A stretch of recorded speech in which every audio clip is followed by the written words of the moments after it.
यो एमसीसी जसरी माओवादीको कार्यकालमा डाक्टर बाबुराम भट्टराईले को कार्यकालमा यो अगाडि बढाइयो भन्ने खालको चर्चा उठेको छ। त्यसबेला यो सरल खालको थियो, यति जटिल थिएन एमसीसीको विषय, यो इन्डो पेसिफिक रणनीतिको एउटा अङ्गको रूपमा थिएन, त्यसकारणले यो अगाडि बढेको थियो। अहिले यो इन्डो पेसिफिक रणनीतिको आधारमा अगाडि आएको हुनाले यो अस्वीकार्य छ। त्यसो भएको हुनाले यो सुरुवात गरेको माओवादीले भए पनि अहिले पास हुन नसकेको पनि माओवादीले गर्दा हो, यस्तो खालको तर्क गरिराखेका छन् माओवादीहरू। तर बाबुराम भट्टराईजी पास हुनुपर्छ भनिराखेका छन्। यो सुरुमा थियो र यसको चरित्र अहिले बदलिएको हो कि यसको चरित्र सुरुदेखि अहिलेसम्म उस्तै छ? तपाईँले गरेको अध्ययन र बुझेको एमसीसी के हो बताइदिनुहोस् त। यो सुरुदेखि नै सामरिक दिशातर्फ नेपाललाई घचट्ने उद्देश्यबाट गरिएको देखिन्छ। मैले नेपाल ग्रोथ डायग्नोस्टिक भन्ने प्रतिवेदन अर्थात् नेपालको विकासको चिरफार भन्ने प्रतिवेदन हेरेँ। त्यसमा को संलग्न थियो भनेर हेर्दा एमसीसीको ठुलै टिम संलग्न रहेछ। त्यो टिमको संलग्नता र त्यसको निर्देशनमा नेपालका अर्थ मन्त्रालयका अधिकारीहरू र अरू जो त्यसमा संलग्न व्यक्तिहरूले त्यो प्रतिवेदन तयार पारेका रहेछन्। त्यो त्यसको आधार बनाएको रहेछ। त्यसपछि बाबुराम भट्टराईजीले पत्राचार गरेर त्यो कुरालाई अगाडि बढाउने काम गर्नुभएको रहेछ। अब यदि उहाँहरूले सुरुमा गरेको कुरासँग अहिले मेल खाँदैन भन्ने हो भने त उहाँहरूले हामीले सुरुमा यस्तो भनेका थियौँ, अहिले त्यसको विपरीत यी कुराहरू आए, त्यसकारण हामी मान्दैनौँ भन्ने त्यति नैतिकता देखाउनु पर्यो नि। जस्तो बाबुरामजीले यदि देशको स्वाधीनता, स्वतन्त्रता, अखण्डता, कानुन मिच्ने प्रावधानहरू त्यहाँ थिएनन्, मैले त्यसो गरेको होइन भन्ने यदि उहाँले कहीँ भनेको छ भने अहिले त्यो प्रावधान त प्रष्ट छर्लङ्ग हुने गरी सार्वजनिक भइसक्यो नि। त्यसमा उहाँको भनाइ के? अनि त्यस्तो कुराहरूलाई पारित गर्नुपर्छ भनेर उहाँ लगायतका यदि कसै व्यक्तिले भन्छ भने त्यो त सरासर बाह्य शक्तिको ताबेदारी बाहेक त्यो केही पनि होइन। तर कुन मूल्यमा हो त ताबेदारी पनि भने जुन देशको जनताको राजस्व खाएर, तलब भत्ता खाएर, जुन देशको नाममा पदमा पुग्ने काम गरियो, सरासर त्यसकै ठुलो अपायलन हुन्छ। राहुलजी, यो एउटा कुरा हो, उहाँ त भनिराख्नु भएको छ गर्नुपर्छ, जस्ताको तस्तै गर्नुपर्छ, गठबन्धन पनि टुट्नु हुँदैन, यसरी अभिव्यक्ति दिनुभएको छ नि त बाबुरामजीले। यो एमसीसी पनि पास हुनुपर्छ, गठबन्धन पनि टुट्नु हुँदैन। यो गठबन्धन उहाँलाई किन चाहिएको छ? एमसीसी नभएको के हो? यो होइन, उहाँलाई किन चाहिएको छ, किन यो उहाँले भन्नुहुन्छ त्यो उहाँले बुझ्ने कुरा हो। मैले विश्लेषण गर्ने हो र बाहिर भएका सार्वजनिक अभिव्यक्ति तथ्य प्रमाणको आधारमा बोल्ने हो।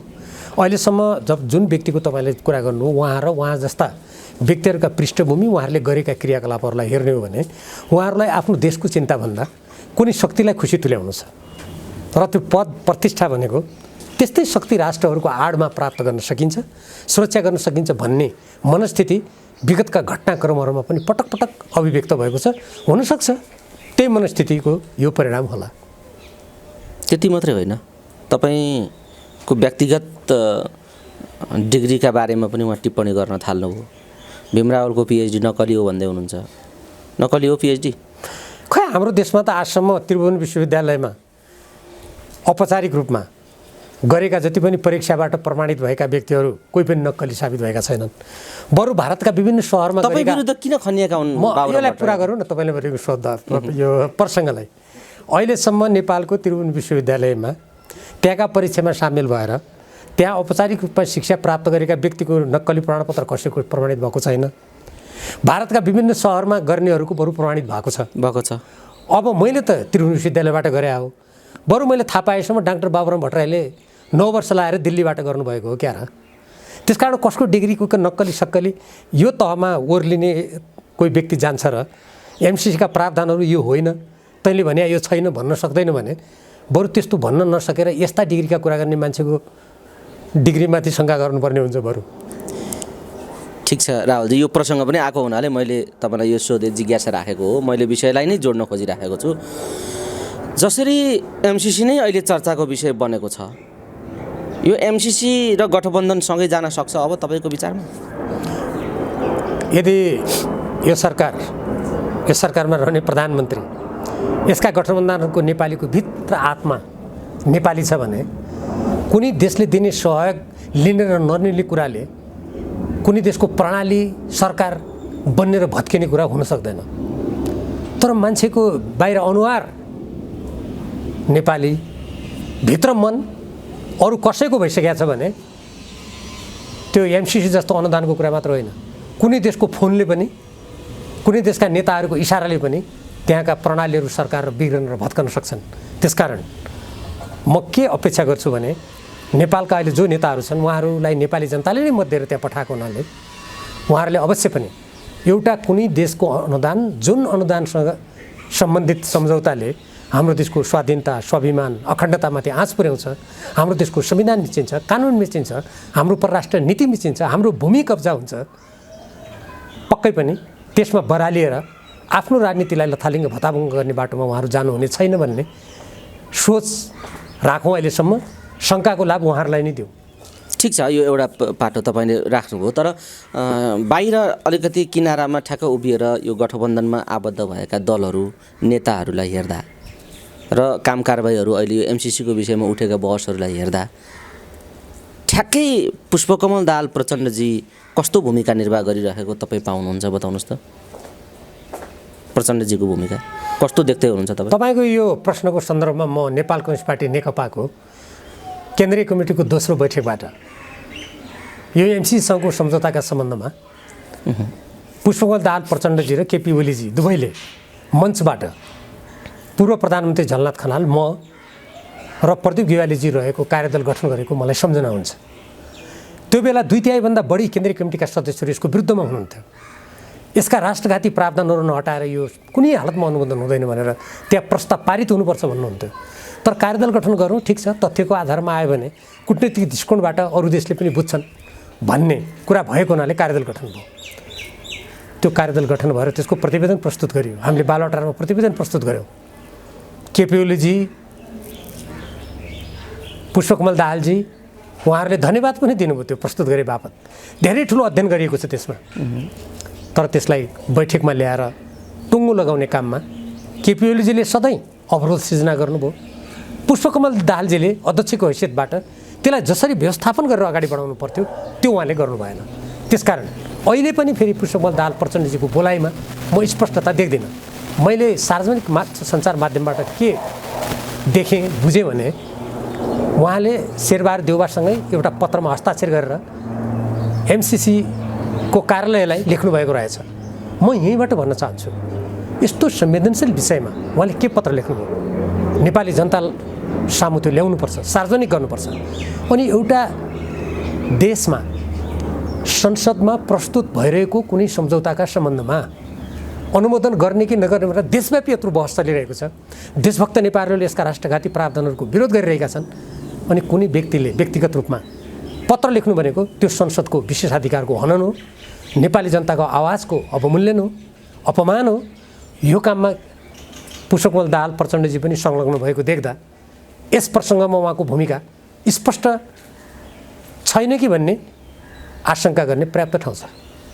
जसरी एमसिसीको विषय चुलिएको छ, सायद अमेरिका को पक्षले दिएको अल्टिमेटम भनौँ या उहाँहरूको चाहना भनौँ, त्यो आजकै मिति हो, आजसम्म गरिसक्नुपर्ने, यो एमसिसी अनुमोदन गर्नुपर्ने भन्ने खालको दबाबमा देउबाजी हुनुहुन्छ, अमेरिकी दबाबमा, र ठुलो छटपट्टिमा उहाँ हुनुहुन्छ भन्ने कुरा चाहिँ विभिन्न घटनाक्रमले देखिन्छ, बाहिर आइराखेको पनि छ। यही छटपट्टि र एमसिसीको चर्चाका बिचमा पुष्पकमल दाहाल प्रचण्डजीसँग चिनिया कम्युनिस्ट पार्टीका विदेश विभाग प्रमुखको भेटघाट भयो भन्ने समाचार पनि सार्वजनिक भएको छ। यो कस्तो सङ्केत हो? मलाई पुष्पकमल दाहाल प्रचण्डजीले चिनिया कम्युनिस्ट पार्टीका नेतासँग के कुरा गर्नुभयो, कसो गर्नुभयो, मैले समाचार माध्यममा त्यसको कुनै विस्तृत विवरण भेटाइनँ। अनि के को सङ्केत हो यो? मैले आफूले त्यो नभेटाएको हुनाले त्यसमा उहाँले के कुरा गर्नुभयो, कसो गर्नुभयो, अनुमानको भरमा मैले बोल्न मिल्दैन। एउटा म त्यो पनि आउँछु, त्यो पनि भन्छु। जहाँसम्म तपाईँले शेरबहादुर देउवाजीलाई एमसिसीको दबाब भएर छटपट्टि भइरहेछ भनेर भन्नुभयो, मलाई आश्चर्य लाग्छ यो कुरा सुन्दा। आफ्ना देशका जनताले देशव्यापी यत्रो कुरा उठाएको छ, जुन देशका जनताले मत हालेका छन्, त्यो दबाबमा छटपट्टि नहुने। अहिले बेलायतमा त्यहाँका प्रधानमन्त्रीले कोरोना सङ्क्रमण भइरहेको बेलामा तोकिएको सङ्ख्याभन्दा बढी मान्छे राखेर सानो भोजको आयोजना गर्यो भनेर माफी माग्नु पर्यो। क्यानाडाका प्रधानमन्त्री त भाग्नुभयो त्यहाँ जनताले प्रदर्शन गर्दाखेरि। अनि नेपालका प्रधानमन्त्री आफ्ना देशका जनता, हामी सांसद, जनताका प्रतिनिधि, यत्रा राजनीतिक दलले भनेको कुरामा उहाँलाई छटपट्टि नहुने, दबाब महसुस नहुने, अनि नेपालको राष्ट्रिय सार्वभौमसत्ता नेपालको स्वाभिमानमा आँचाउने सम्झौताका ती प्रावधान नहटाइकन सम्झौता गर्न उहाँलाई छटपटी हुने, छिटो गर्नुपर्छ भन्ने गर्ने, यसले राम्रो सङ्केत गर्दैन, यसले अनिष्टको सङ्केत गर्दछ। र मलाई महाकाली सन्धिको सम्झना हुन्छ। त्यो बेला पनि उहाँ नै हुनुहुन्थ्यो सम्झौता गराउने। उहाँ लगायतका केही नेताहरूले भन्नुभयो सङ्कल्प प्रस्ताव पारित भएपछि त हामीले जुन पानीमाथिको हाम्रो अधिकार हो, हाम्रो सिमाना सम्बन्धी कुरा हो, महाकाली नदीको उद्गम स्थल कुन हो भन्ने कुरा ठुलो बहस भएको थियो। म पनि त्यो बहसको सहभागी थिएँ। सबै चिज ठिक हुन्छ भन्नुभयो। आज त्यो सङ्कल्पको प्रस्तावको शेरबहादुर देउबाजीले जवाब दिनुपर्छ नेपाली जनतालाई। त्यस्तै गरेर अहिले पनि उहाँ आफ्ना केही मान्छेहरूलाई लगाएर सङ्कल्प प्रस्ताव पारित भयो भने भइहाल्छ नि।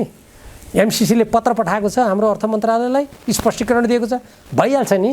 अमेरिकी राजदूतले भनेको छ, भइहाल्छ नि भनेर जनतालाई ढाँट्ने प्रयास भइरहेको छ। म अन्तर्राष्ट्रिय कानुन र कानुनको पनि विद्यार्थी भएको हुनाले म स्पष्ट पार्न चाहन्छु, कुनै पनि द्विपक्षीय सम्झौता औपचारिक रूपमा वार्ता गरेर, बैठक आयोजना गरेर, त्यसपछि गएर त्यसबाट निष्कर्ष निकालेर दुई पक्ष सहमत भएर अभिलिखित नगरेसम्म ती परिवर्तन हुँदैनन्। र त्यसैले गर्दा यो उहाँको छटपटीको त्यो कुनै राष्ट्रिय चिन्ता होइन, त्यो चाहिँ बरु राष्ट्रिय हितमाथि आघात भएन भन्ने जुन मनस्थितिले छटपटी भएको जस्तो भन्नुपर्ने हुन्छ। जहाँसम्म चिनिया नेताहरूसँगको कुराकानी छ, एकातिर एमसिसीको यस्तो बहस भइरहेको, अर्कोतिर यी यस्ता खालका अरू देशहरू जो प्रतिस्पर्धामा छन् उनीहरूसँग कुराकानीले त्यहाँ के भयो भने त मलाई थाहा छैन। तर कहिलेकाहीँ नेपालको राजनीति शक्ति राष्ट्रहरूको सङ्घर्षको शिकार बन्छ कि भन्ने सङ्केतहरू कहिलेकाहीँ आउन पनि सक्छन्। मैले त्यसैले चिन्ता गरेर शक्ति राष्ट्रको द्वन्द्वको थलो नेपाललाई बनाउन मिल्दैन। हामीले कुनै पनि देशसँग आफ्नो कानुन, संविधान, स्वतन्त्रता, स्वाभिमान आँचाउने समता गर्न मिल्दैन। यो नगर्नुहोस् भनेर जोड दिनुको कारण नै त्यही हो नि। डाक्टर साहब, यो एउटा प्रसङ्ग भयो, जटिलता तपाईँले सङ्केत गर्नुभएको छ। सबैतिरबाट यस्ता जटिलताका सङ्केतहरू आइराखेकै छन्। सबैलाई चिन्ता यही छ कि देश अप्ठ्यारो बाटोतिर नजाओस्, यसको अवतरण के हो भन्ने विषयमा मानिसहरू चिन्तित भएको पाइन्छ। तर अहिले यही अवस्थामा विशेषतः नेपाललाई हेर्ने दृष्टिकोणमा छिमेकीहरू र अन्तर्राष्ट्रिय समुदायमा धेरै बदलाव आयो। त्यो पनि अर्को चुनौती हो भन्ने खालको कुराहरू अहिले उठेका छन्। तपाईँ एउटा कुटनीतिको र राजनीति दुवै कुरा बुझेको नेता हुनुहुन्छ, बताइदिनुहोस् त के नेपालबारे चिनिया नीति बदलेको हो, के नेपालबारे भारतको नीति बदलेको हो, या अन्तर्राष्ट्रिय चुनौतीहरू के हुन्, अहिले विकास भएका चुनौतीहरू के हुन् बताइदिनु। ठुला शक्ति राष्ट्रहरूले अन्तर्राष्ट्रिय राजनीतिमा आफ्नो प्रभाव कायम गर्ने, आफ्ना आर्थिक लाभहरूलाई बढाउने उद्देश्यबाट धेरै गतिविधि गरिरहेका हुन्छन्। हाम्रो जस्तो देशले ती कुराहरूबाट अलग रहनुपर्छ। अहिले हामीले देखेकै छौँ एसिया प्रशान्त क्षेत्रमा चीन र अमेरिकाको बिचमा धेरै ठुलो प्रतिस्पर्धा भइरहेको छ।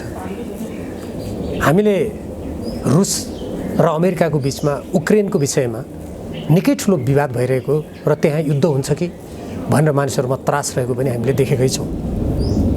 हामीले प्रशान्त महासागरमा यस्ता खालका प्रतिद्वन्दी गतिविधिहरू भइरहेको हामीले थाहा नै छ।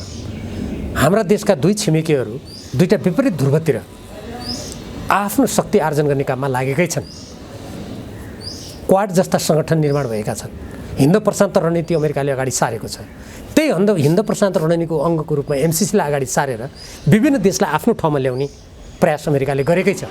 नेपालसँग समेत प्रदीप गेवालीजी परराष्ट्र मन्त्री भएको बेलामा साझेदारी सम्झौता, अङ्ग्रेजीमा पार्टनरसिप अग्रिमेन्ट गरेर प्रशान्त क्षेत्रीय अमेरिकी सैनिक कमान्ड अन्तर्गत नेपाललाई अमेरिकाको एउटा राज्यको त्यहाँको राज्यको सुरक्षा निकायसँग मिलाउने गरी काम गर्ने भन्ने कुरा अमेरिकी दस्तावेजमा आइसक्यो। यहाँको परराष्ट्र मन्त्रालयले लुकाइरहेको छ, हामीले माग्दा दिँदैन, त्यो कागजमा के लेखेको छ भन्ने कुरा। यस्ता खालका जुन गतिविधि छन् यसले हाम्रो राष्ट्रमाथि तपाईँले अघि भन्नुभयो जस्तो कतै भोलि अनिष्ट आउने हो कि शक्ति राष्ट्रहरूको एकातर्फ धकेलेर हामी विगतमा जसरी नेपालले आफूलाई असंलग्न कायम राखेर आफ्नो अन्तर्राष्ट्रिय व्यक्तित्व निर्माण गर्यो, सबै देशसँग सहयोग लियो, त्यो स्थितिमा आँचाउने हो कि भन्ने चिन्ता हो। त्यसकारणले पनि एमसिसी जस्तो सामरिक दृष्टिकोणबाट यी सम्झौतामा जुन कुरा लेखिएका छन् र हालै एमसिसीको कामु प्रमुख कार्यकारी अधिकृतले क्षेत्रीय सुरक्षाको कुरा पनि यसमा गाँसिएको छ भनेर कान्तिपुरलाई अन्तर्वार्ता दिएको छ। पढ्नु पर्यो त्यो कुरा नेताहरूले।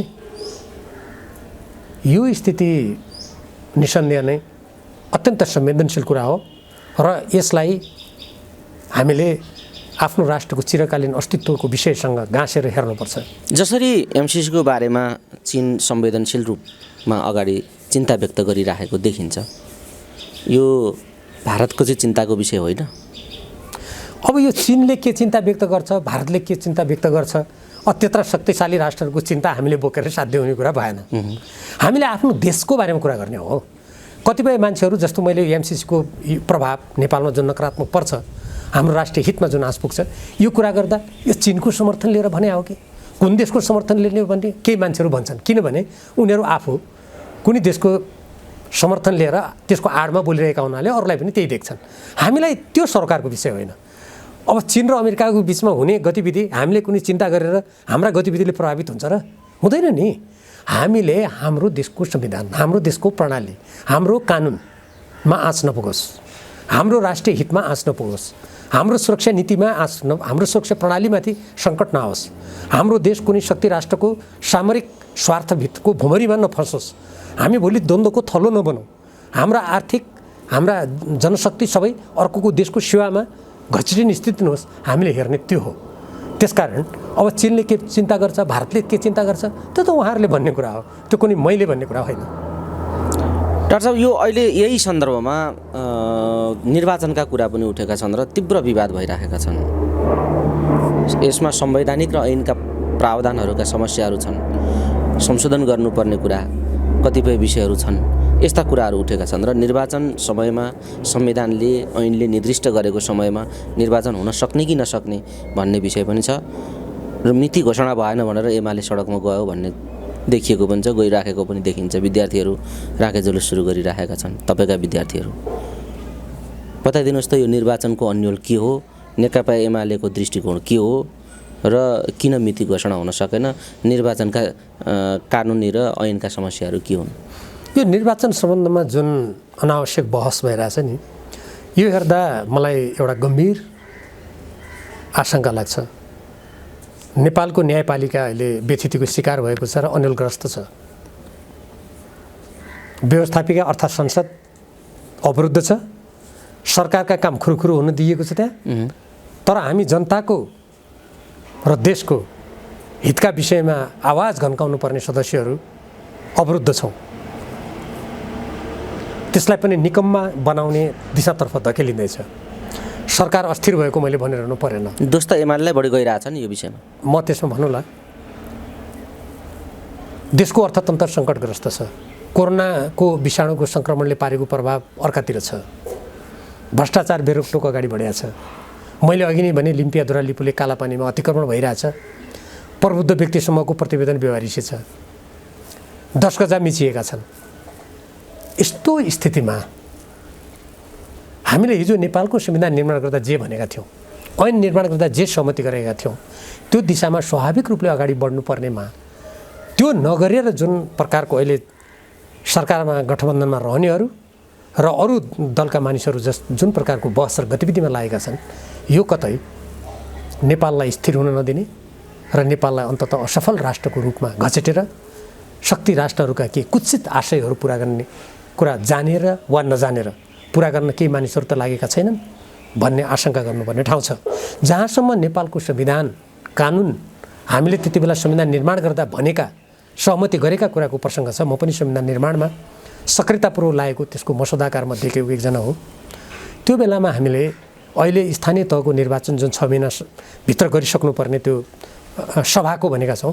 त्यो भन्नुको तात्पर्य के हो भने पालिकाको निर्वाचन पछि पनि त्यो सभा गठन गर्नुको लागि केही मानिसहरूलाई मनोनित गर्नुपर्छ। त्यो मनोनित गर्न त अलिकति समय लाग्ने भयो र देशमा कुनै तत्काल कुनै सङ्कट आइलाग्यो, काबुभन्दा बाहिरको परिस्थिति पऱ्यो भने त्यो समय त्यस कारण दिएको हो। त्यो निर्वाचन सारा भनेर दिएको हो र।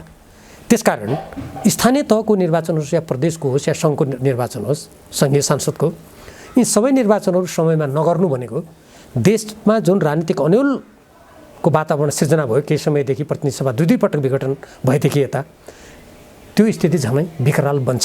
त्यसकारण समयमा निर्वाचन हुनुपर्छ, संविधान र कानुनमा जे व्यवस्था छ तदनुकूल अगाडि जानुपर्छ। कहीँनिर व्यवहारिक समस्या छन् भने त्यो निर्वाचन नगर्ने आशयबाट होइन, गर्ने आशयबाट त्यसलाई सुधार्नुपर्छ। यसको लागि अब नेकपा एमाले आन्दोलन गर्ने भन्ने जुन कुरा तपाईँले गर्नुभयो, नेकपा एमाले त सबभन्दा पहिले नेपालको संविधान, कानुन, विधि, आफैले जनताको अगाडि गरेका वाचा, आफ्नो कार्यक्रम, जनताको बोधले जनवाद अनुसार अगाडि बढ्यो भने मलाई लाग्छ त्यसले देशलाई यस्ता समस्याहरूबाट निकास दिन सक्छ। त्यो नगर्ने, आफूले विधि नमान्ने, आफूले राष्ट्रिय हितमा गर्नुपर्ने काम नगर्ने अनि अन्यथा गतिविधि गर्ने हो भने त्यसले अन्ततः देशको राजनीतिलाई गलत बाटोमा धकेल्नको लागि नै उक्साउँछ। राहुलजी, तपाईँले जसरी स्पष्ट अभिव्यक्ति दिइराख्नु भएको छ, देशको चिन्ता गर्ने एउटा देशभक्त नेताको छवि पनि छ तपाईँको, तर तपाईँ जस्तो अभिव्यक्ति दिँदै हुनुहुन्छ यसमा तालमेल मिलेन तपाईँको पार्टी र तपाईँको, तपाईँ एकातिर पार्टी एकातिर, त्यस्तो भएन? मैले एउटा कुरा धेरै सञ्चारकर्मी साथीहरूलाई भन्दै आएको छु, हामी जन्मिँदाखेरि कोही पनि तपाईँ सञ्चारकर्मी हुनुहुन्थ्यो, म राजनीतिक दलको सदस्य थिइनँ, हामी नेपालीका सन्तान थियौँ। नेपालमा राजनीतिक दलको प्रादुर्भाव भएको नै कति भयो र? नेपाल प्रजा परिषद गठन भएपछि विक्रम सम्वत 1992 देखि यताका राजनीतिक गतिविधिले जन्मेको हो र अझ अहिलेका काङ्ग्रेस कम्युनिस्टको त 2007 सालभन्दा ठिक अगाडि 2003 सालदेखि गतिविधि भएको हामी पाउँछौँ।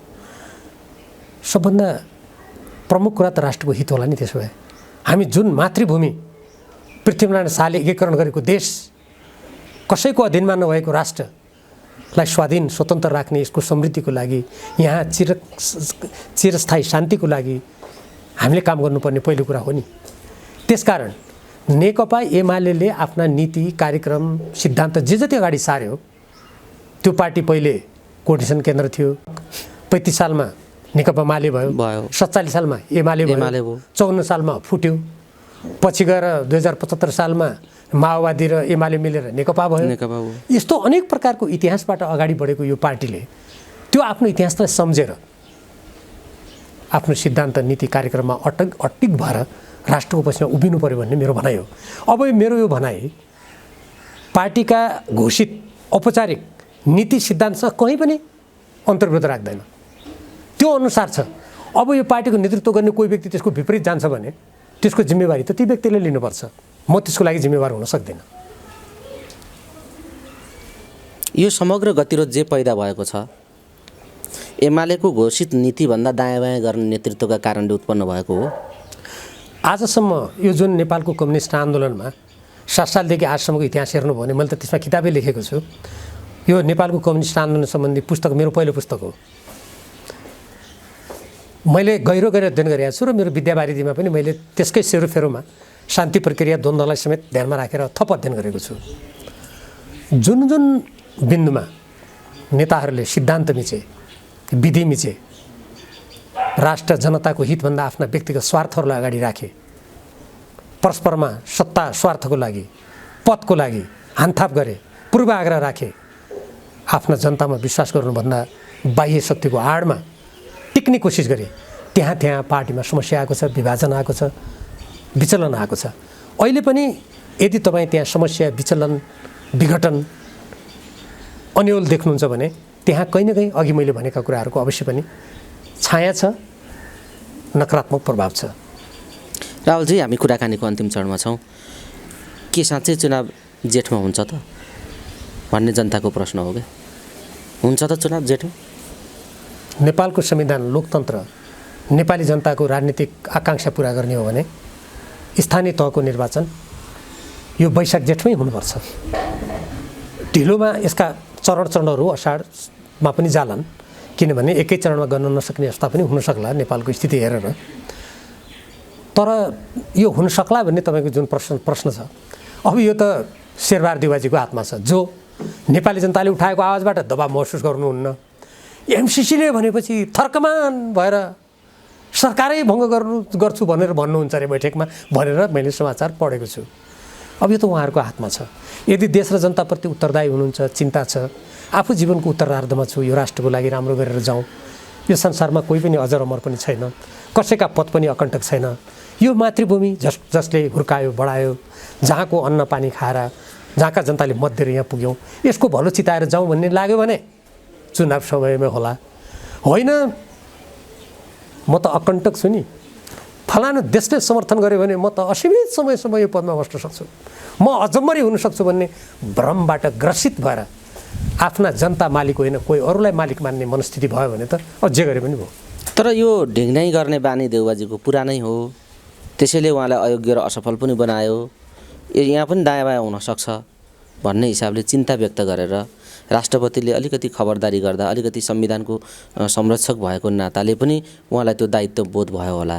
उहाँले समयमा चुनाव हुनुपर्छ भन्ने कुरालाई जोड दिँदा तपाईँले आलोचना गर्नुभयो। मैले गर्छु, किन नगर्ने? किन गर्नुभयो? राष्ट्रपतिजीले उहाँले कुराकानी गर्दाखेरि वडाध्यक्ष उठ्ने हो भनिदिनु भयो रावलले भन्ने चर्चा आयो। होइन, मैले भनेको छैन त्यो। यदि कसैले भन्यो भने त्यस्ता समाचार पनि लेखिदिए, त्यो गलत कुरा हो। मैले वडा अध्यक्ष उठ्ने हो भनेर म जस्तो व्यक्तिले कहिले बोल्छु भने तपाईँ कल्पना गर्न सक्नुहुन्छ? म कल्पना गर्दिनँ, आश्चर्य लाग्यो। त्यो एकदम त्यो गलत कुरा हो र त्यो जसले लेख्यो उसै भन्नुहोस् त किन आलोचना गर्नु? त्यो होइन, म भन्छु वडा अध्यक्ष उठ्ने हो भनेर यदि मैले भने कतैले, मैले त पढाएको थिइनँ, अहिले तपाईँबाट थाहा पाएँ। यदि कसैले त्यो भन्यो भने त्यो लेख्ने मान्छेको आफ्नो विचार हो त्यो। म त्यस्तो कुराप्रति मेरो समर्थन रहँदैन। म त्यस्तो छिचरो संस्कृतिविहीन कुरा बोल्ने कुराको सख्त विरुद्धमा छु। डाक्टर साहबलाई सुहाउँदैन पनि त्यो? त्यो कुनै पनि राजनीतिज्ञलाई सुहाउँदैन। अलिकति मूल्य मान्यतामा हिँड्नेलाई, मलाई मात्र होइन कि। तर राष्ट्रपति भनेको हाम्रो देशमा संवैधानिक राष्ट्रपति हो। उहाँले प्रधानमन्त्रीसँग भेट्नु, के भइरहेछ कसो भइरहेछ जानकारी लिनु, त्यो अनौठो कुरा होइन। तर निर्देशनात्मक रूपमा टिपोट लेखेर तपाईँले यो गर्नुहोस् भनेर भन्ने र निर्वाचन तपाईँले यसरी गर्नुपर्छ भन्ने हाम्रो संविधान निर्माण गर्दा हामीले त्यो परिकल्पना गरेका होइनौँ। त्यसैले संविधान मसौदा गर्दाखेरि संविधान सभाको हैसियतले मैले जे बुझेको छु, जे देखेको छु, यो प्रणालीको राष्ट्रपति कस्तो हुन्छ, प्रधानमन्त्री कस्तो हुन्छ, यो प्रणालीका मन्त्रीहरूले कस्तो आचरण पालना गर्नुपर्छ, यसका सुरक्षा निकायहरूले राष्ट्रको स्वाधीनता स्वतन्त्रताको लागि कसरी जानुपर्छ, नागरिकको कर्तव्य के हो भनेर हामीले जे कुरा बहस गऱ्यौँ, मैले त्यसको आधारमा बोलेको हो। यो कुनै राष्ट्रपतिप्रति मेरो कुनै व्यक्तिगत आग्रह होइन कि प्रत्येक निकायले आफ्नो मर्यादामा बस्नुपर्छ। अब यहाँ अहिले कस्तो छ, कतिपय नेताहरू सरकारका नीति निर्देशन कानुन मान्यो भने म त सानो भयो भने ठान्ने। उहिलेका राणा राजाहरू कानुनभन्दा संविधानभन्दा माथि हुन्थे नि, त्यस्तै ठान्ने आफूलाई। संविधान र कानुन मान्यो भने आफूलाई सानो भएको ठान्ने हो। त्यो परिपाटी नहुर्कियोस् भनेर राष्ट्रपतिले पनि आफ्नो मर्यादामा बस्नुपर्छ। त्यो मर्यादाको सीमाभित्रबाट मात्रै उहाँले गतिविधि गर्नुपर्छ। प्रधानमन्त्रीले पनि मर्यादामा बस्नुपर्छ, म प्रतिनिधि सभाको सदस्यले पनि आफ्नो मर्यादामा बस्नुपर्छ भन्ने मान्यता अनुसार मैले त्यसको स्मरण गराएको हुँ। त्योभन्दा अरू अघि तपाईँले भने जस्ता कुराहरू मैले गरेको छैन। डाक्टर साहब, यो निर्वाचनकै कुरा गर्दा निर्वाचन ऐन 2073 को प्रावधानमा राष्ट्रिय दल बन्न नसकेका पार्टीहरूले स्थानीय निकायको निर्वाचनमा चुनाव चिन्ह प्राप्त गर्न नसक्ने प्रावधान छ। त्यस्तो अवस्थामा कसरी चुनाव हुन सक्छ? राप्रपा, माले, जनमोर्चा, नेमकिपा जस्ता पार्टीहरूले निर्वाचन चिन्ह प्राप्त गर्न नसक्ने अवस्था ऐनमा प्रावधान भएपछि कसरी निर्वाचन हुन सक्छ? यो एउटा ऐनको अर्को समस्या छ। सिन्डिकेट खडा गरिएको छ। यस्तो साना दलको टिका टिप्पणी पनि सुरु भएको छ। त्यो गलत टिका टिप्पणी हो। उहाँहरूका उम्मेदवारहरूले चुनाव चिन्ह पाउँदैनन् भनेर कसले भन्यो? उहाँहरूले पाउनुहुन्छ। उहाँहरूको देशव्यापी एउटै चुनाव चिन्ह हुँदैन भनेको हो। राष्ट्रिय रूपमा मान्यता प्राप्त नगर्ने दलले अनि देशभरि एउटै चुनाव चिन्ह कसरी पाउँछ त? मान्नुहोस्, म एउटा कुनै यस्तो दलको सदस्य छु जहाँ मेरो राष्ट्रव्यापी मैले मान्यता पाउने स्थिति छैन भने म जहाँ उठ्छु त्यही मेरो चुनाव चिन्ह हुन्छ। अनि चुनावै चिन्ह नभइकन कसरी उम्मेदवार हुन्छ र? स्वतन्त्र त्यो होइन। स्वतन्त्र टाइपको चुनाव भन्छ। स्वतन्त्र भन्नुहोस्, त्यसलाई जेसुकै भन्नुहोस्। हामीले अरू देशमा, नेपालमा त 3% को कुरा छ, कतिपय देशमा 10% छ। धेरै उन्नत भनेका लोकतान्त्रिक मुलुकहरूमा पनि हामी के राजनीतिक दलको नाममा, अनि नेपाल जस्तो मुलुकले त्यो राजनीतिक दल हुनुको लागि त्यसले निश्चित मापदण्ड पनि पुरा नगर्नुपर्ने, कुनै सैद्धान्तिक मान्यता पनि बोक्न नपर्ने, संविधानका कुराहरू पालना पनि गर्न नपर्ने, हिसाब किताब पनि बुझाउनु नपर्ने, जे मन लाग्यो त्यही गर्नुपर्ने, यस्तो कुनै पनि लोकतन्त्रमा हुँदैन। फेरि अर्को कुरा, यस विषयमा त धेरै ठुलो बहस गरेर अझ 5% राख्ने भन्ने कुरा थियो। त्यो मापदण्ड हेर्नुहोस्, धेरै बहसपछि त्यो 3%मा सहमति भएर त्यो स्थापित भएको कुरा हो। अनि संविधान बनाउँदाखेरि सहमति भएर त्यो कार्यान्वयन भएको छ। अनि अहिले कुन व्यक्तिले पार्टी खोलेको 1 महिना पनि भएको छैन, वा त्यसले मान्यता पाउनु पनि समय पर्याप्त छैन, अनि गएर म त पार्टी हुँ, मलाई देशव्यापी चुनाव चिन्ह दिए भनेर, यो कहीँ पनि लोकतन्त्रमा कुनै पनि प्रणालीमा यस्तो हुँदैन। त्यसैले यस कुराको आलोचना गर्ने टिप्पणी गर्ने हामी मान्दैनौँ भन्ने कुरा त्यो गलत हुन्छ। जनताको हामी विश्वास प्राप्त छौँ भन्ने पार्टीहरूले जाने, जनताको मत प्राप्त गर्ने र राष्ट्रिय राजनीतिक दल सिन्डिकेट खडा गरिएको यो सिन्डिकेट कसरी हुन्छ र? त्यसो भए त कानुन मान्ने भन्ने कुरा, हामीले विधान मान्ने भन्ने कुरा, यो पनि तिमीले कसैले उद्देश्य राख्यौ, म कानुन मान्दिनँ, जे मन लाग्यो त्यही गर्छु, तिम्रो मन परेको लागि लेख्यौ भन्नुपर्ने हुन्छ। त्यसो भएपछि त त्यस्तो हुँदैन नि। कानुन संविधान बनाइसकेपछि, छलफल गरिसकेपछि त्यो त लोकतन्त्रको एउटा मापदण्ड बन्छ। त्यो मापदण्ड ठिक छैन भने उहाँहरूले जनतामा लानुहोस् न त, त्यो कुरा जनतामा लानुहोस्, मत ल्याउनुहोस्, परिवर्तन गर्नुहोस्, 2/3 बहुमत ल्याएर संविधान। डाक्टर साहब, हामी कुराकानीको अन्तिम चरणमा छौँ। जाँदै जाँदै जे जटिलता, संवेदनशीलता र घटनाक्रमहरूमाथि कुराकानी भए, यसको निकासका लागि राजनीतिक कार्यक्रम कस्तो हुनुपर्छ र तपाईँ आम दर्शक श्रोताहरूलाई के भन्न चाहनुहुन्छ? के हो यसको निकास, यसको दबाई के हो? राजनीतिक दलका नेताहरूले यदि इमान्दारीका साथ अगाडि बढ्न चाहने हो भने तपाईँले यसको औषधि भन्नुभएको छ, निकास भन्नुभएको छ, एकदमै सजिलो छ। हामीले नेपालको संविधानमा समाजवाद उन्मुख प्रणालीमा जाने भनेर लेखेका छौँ। स्वतन्त्र परराष्ट्र नीति भनेका छौँ। आत्मनिर्भर अर्थतन्त्र भनेका छौँ। देशका साधन स्रोतहरू देशको सर्वोपरि हितको लागि हामीले सदुपयोग गर्ने भनेका छौँ। ती काम गरौँ। हाम्रो कृषि क्षेत्रलाई प्राथमिकता दिने भनेका छौँ, त्यो गरौँ। राष्ट्रिय सुरक्षा प्रणालीलाई बलियो बनाउने भनेका छौँ, त्यो लेखौँ, त्यो गरौँ। र हामीले हाम्रो अन्तर्राष्ट्रिय सम्बन्ध सम्बन्धी नीतिमा सबै असमान सन्धि सम्झौताको पुनरावलोकन गरेर समानताको आधारमा सन्धि सम्झौता गर्ने भनेका छौँ, त्यो गरौँ।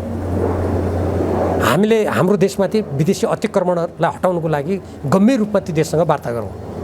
विगतका असमान सम्झौता, विगतका निरङ्कुश व्यवस्थाले हामीमाथि थोपरेका, राणा शासनले थोपरेका 1950का सन्धि जस्ता पासोहरू निकालेर फ्याँकौँ। कुनै देशले त्यस्ता असमान सम्झौता राख्छ? भारतले राख्छ? चीनले राख्छ? कसैले राख्छ? हामी पनि नराखौँ। र नेपाली जनतालाई सजिलोको लागि जसरी पनि विदेशतिर धकेल्ने, पढाउने लेखाउने, अरबौँ लगानी गर्ने, विदेशतिर धकेल्ने यस्तो आत्मघाती बाटो बन्द गरौँ। देशभित्र देशको जनशक्तिलाई हामी सदुपयोग गर्ने बाटोतिर जाउँ। र हाम्रो लिपुलेख, लिम्पियाधुरा, लिपुलेख, कालापानी जस्ता क्षेत्र जुन अतिक्रमण परेका छन्, त्यसलाई ल्याउनुको लागि जुन हामीले नक्सा बनाएका छौँ, त्यो अहिले भर्खरै मध्य प्रदेश भएको छ, पहिले 2 नम्बर प्रदेश भन्थे, त्यहाँबाट निष्कासित प्रकाशित राजपत्रमा त्यो चुच्चो नै हटाइएको छ। चुच्चो हटाउँदाखेरि परराष्ट्र मन्त्रीले किन ध्यान आकर्षित नगराएको, प्रधानमन्त्रीले किन ध्यान आकर्षित नगराएको त्यहाँको मुख्यमन्त्रीको? यस्ता खालका राष्ट्रको अखण्डतालाई नै आँच पुर्याउने गतिविधिहरूमा कोही नलागौँ, लाग्न नदेऊ। यति गरेपछि यसको निकास हुन्छ र यसको औषधि पनि हुन्छ। त्यसकारण संसारका कुनै पनि देशहरू मैले देखेको आजसम्म, त्यहाँको सरकार, त्यहाँका नागरिकले देशभक्तिपूर्ण बाटोबाट अगाडि गयो भने त्यो देश राम्रो बाटोमा जान्छ। त्यो देशको अन्नदाना खाने, पानी खाने, पद त्यही देशको लिने, स्वार्थ अर्काको पूर्ति गर्ने बाटोमा लाग्ने मान्छेहरूको हातमा पद र शक्ति भयो भने तपाईँले भनेको औषधि पनि लाग्दैन। मैले चाहेर, जनताले चाहेको एउटा त्यो स्वतन्त्र, स्वाधीन, अखण्डता बलियो भएको समृद्ध नेपालको त्यो आकाङ्क्षा पनि हामी पुरा गर्न सक्दैनौँ। आदरणीय दर्शक श्रोता, आज हामीले पछिल्लो विकसित घटनाक्रम सँगसँगै विकास भएको एमसिसीको विवाद के हो, गठबन्धन सरकारले गरिराखेको, खेलिराखेको भूमिका के हो र नेकपा एमालेको वर्तमान भूमिका के छ, के गरिरहेको छ एमाले र अबको निकास के हुन सक्छ, यिनै विषयमा केन्द्रित रहेर नेपाल कम्युनिस्ट पार्टी एमालेका प्रभावशाली नेता डाक्टर भीम रावलसँग कुराकानी गरेका छौँ। आजको कुराकानीमा हामीले धेरै विषयहरू उद्घाटित गरेका छौँ। विषयलाई उद्घाटित गर्ने दायित्व हाम्रो, धारणा बनाउने जिम्मा तपाईँ दर्शक श्रोताहरूलाई सुम्पदै डाक्टर साहब अमूल्य समय दिनुभयो। यो महत्त्वपूर्ण समय र संवादका लागि यहाँलाई धेरै धेरै धन्यवाद छ। धन्यवाद।